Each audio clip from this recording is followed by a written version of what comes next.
All right, Mike, we were arguing about this 2 hours ago. Tom Brady thinks that these jersey changes, the numbers on defense, are a humongous advantage for the Cowboys and defenses. He said, we're got to know who to block, not just me, but offensive line, running backs. You got guys changing from 40 to 6 and 54 to 9. Is Brady just hyping this up, or do you think this is a real factor? No, there's something to that. There's something to it, and this, you got to think about this now. This is how he plays the game too. This is exactly how he plays the game. And yeah, it's easy to say, hey, just learn the new numbers, because I hear what Chopper say, just learn the new numbers and learn the new numbers. But it's easy sitting in the comfort of your room watching TV. It's another thing when live bullets are flying around your head all the time. You know what I'm saying? You got to spot these numbers quickly.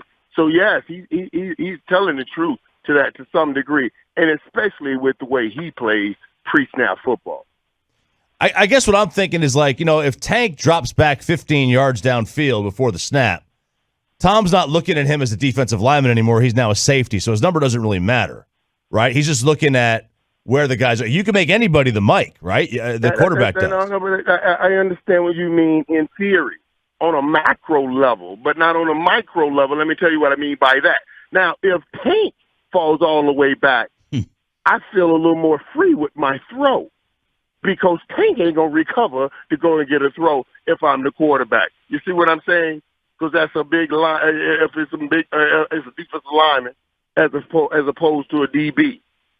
You got to understand, this is a game of inches. This kind of game they're playing, you're just thinking on the big level, but not on that tiny level of the NFL. How worried are you about the Cowboys' offensive line heading into this one?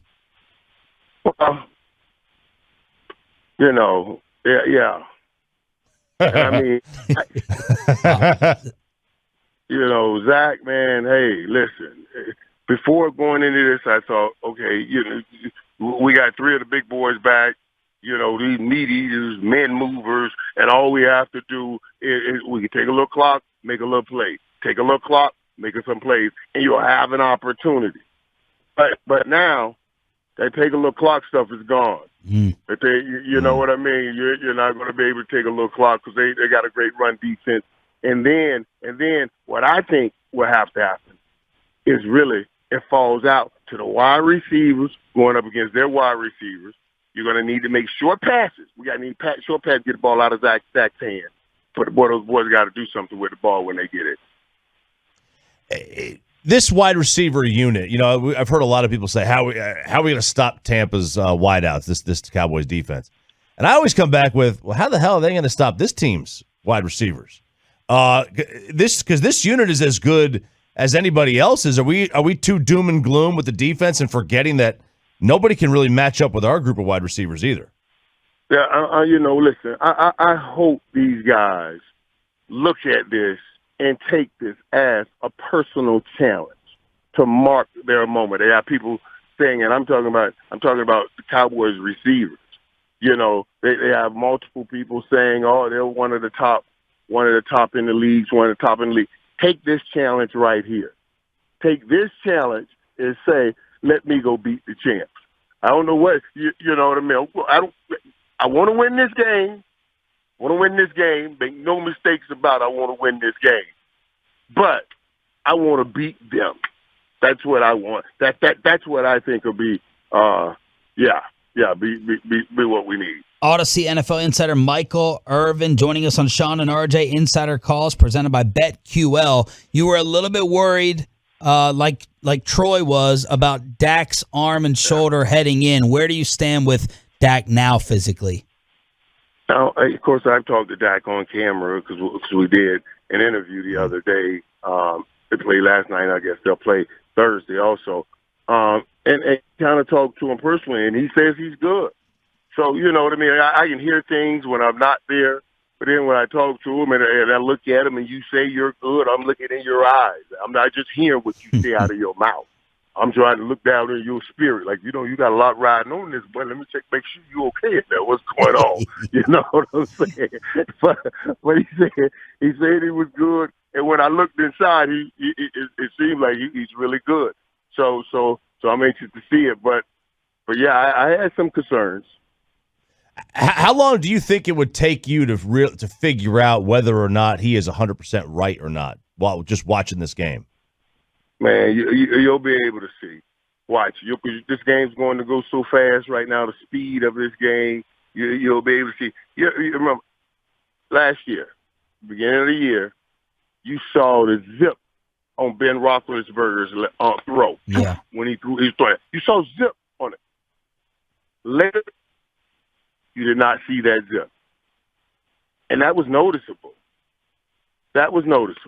You know what I'm saying? When an arm falls off you like this, but that's noticeable. And that's big in the NFL. It went from 11-0 to what? One win in the last 5 or 6 games. You're usually very optimistic when it comes to your boys, usually very passionate and thinking they're going to do very well. How are you feeling about them for this season? What is the projection? What are the predictions from Michael Irvin on his Cowboys?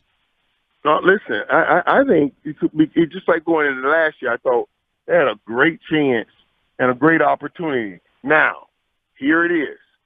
What Zeke said, and what Zeke said before when we were doing that final preseason game, Zeke said it. Zeke said, it's time to stop talking about potential. He said something like this, not verbatim. It's time to stop talking about potential and do it. Yep. You know what I'm saying? I'm like, that's what I want. But now think about this. For years and years, all we talked about all season was, okay, potential, but contracts, with contract disputes, all of that. I just want us to be purely talking about doing it. Just doing it. Just going to get it done. Going to win. And yeah, I'm optimistic about the season. That's why I say this is a great time right now because we're about to get some information. And the season sets up perfectly for that. We get information right now in game 1. What kind of team are you? This team was in the Super Bowl last year. And that's okay with what we get because we got 10 weeks to work on it, and then we get great information in Week 11 against Kansas City to see how far we've come since Week 1 and what we need to do on that last run. So the schedule is set up perfectly. Let's go see what you do. With those expectations, and they're high, if they don't make the postseason, is McCarthy in trouble? That's a hard one, man. I don't know if Jerry and those guys turn around and say they made that mistake like that. So I don't even know if we should be digging into that, Chop. That's murky waters right now. We ain't even kicked the ball off, Chop. Come on, man.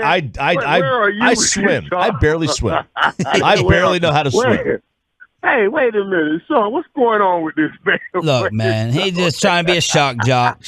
He trying to be on First Take with you. No. He trying to get on over ESPN. Oh God, man! Y'all, get off that show. The show's a debate show. It's a debate show. Why? I guess everybody shoots at the top. No, we just go with Stephen A. because we don't believe that he hates the Cowboys this much. We know that that's your true passion, so we go with guys like Skip and Stephen A. because we think it's for hits to capitalize on the Cowboys name. But we're happy you're on there. It's a good addition for Mondays. Hey. Yet we fall in. You know why? Because we are, just like they're saying, rabid about our Cowboys. Yeah. So who cares? Who cares? I don't worry. Okay, that's okay. You know what I'm saying? Ain't nobody. Why apologize about that when that's the? Oh no, Zach, I don't understand that. I don't understand it. So when they try to come at me with it, I ain't thinking about it. Michael Irvin getting us ready for the NFL season here on DFW Sports Station. The kickoff tomorrow night. It's going to be the Cowboys and the Buccaneers. I want your experience and outlook on the champs defending. Pat Riley would always talk about this with the Lakers, like everyone getting a little bit more selfish or the emotions of opening night causing a letdown. What was the first game or that first season like for you guys? after you won your first one that maybe we can kind of connect to Tampa starting tomorrow? Yeah, but that thing where everybody starts pulling apart right here, no. You got to go up in there. It ain't gonna help you like that. It ain't gonna work like that. And I was trying to tell people. Heard the other day was like right when we turned to the regular season. Tampa first team announced we are 100% vaccinated. Dude, I saw it. You know what I saw?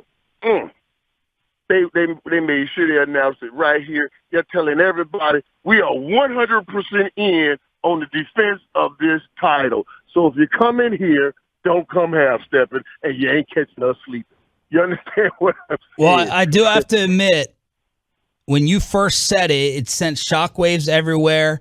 It almost sent shockwaves at the Jerry party when you had to be a bouncer for my fight against the media and our boy Chill. But one guy, more, there's one guy. More and more people have come around to what you initially said about this is going to factor into roster decisions, and we have to have our quarterbacks be leaders. They need to be vaxxed. So I hate to say it, but you've looked pretty correct on this as the weeks have gone by. And that's what that is. That's what it is. Because ultimately, we are connected. All of us, everybody, all these great football fans, we are connected for one thing. After that fight for a championship. That's why them Rabbit fans come in the building where we're all connected on that, man. You're going to feel that pull sooner or later. Some people just feel it a little later than I do. But we're all, you got to come around the corner. You got to come around the corner. And that's what they were saying. Hey, we here now. I'm going to just let y'all know we ain't got no issue. We ready to play ball. So anybody going in there, you got to match that. That's all I'm saying.